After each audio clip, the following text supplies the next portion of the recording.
Aujourd'hui, c'est mon premier jour en tant qu'enseignant. Il est 7 heures du matin le 13 septembre 2013. Il reste 4 heures avant mon premier cours, et je tremble de peur.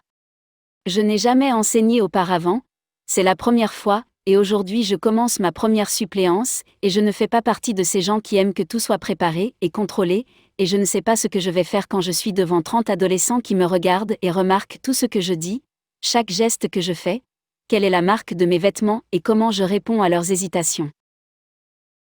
Pour être honnête, je n'ai pas eu cette grande vocation d'enseignant depuis mon enfance, non.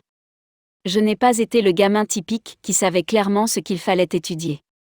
Au contraire, je n'avais aucune idée. Je pense que les enfants doivent choisir trop tôt ce qu'ils vont faire, et il n'est pas facile de savoir ce que l'on veut faire du reste de sa vie, et je connais de nombreux cas de personnes qui étudient une chose et finissent par en faire d'autres.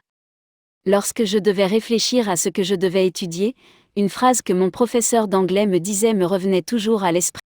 Il demandait en classe ce que nous voulions être quand nous serions grands, et où je lui répondais que le barman ou le directeur de l'hôtel. Je ne sais toujours pas pourquoi, mais c'était quelque chose qui me fascinait quand j'étais enfant, j'aimais le tourisme et les rencontres. Alors, quand j'ai passé l'examen d'entrée à l'université, et que je ne savais pas quoi étudier, je me suis souvenu de cette phrase de mon professeur. Sachant que les langues ouvrent des portes, et gardant à l'esprit que j'ai toujours aimé le tourisme, je me suis dit je vais être directeur d'hôtel et gagner beaucoup d'argent.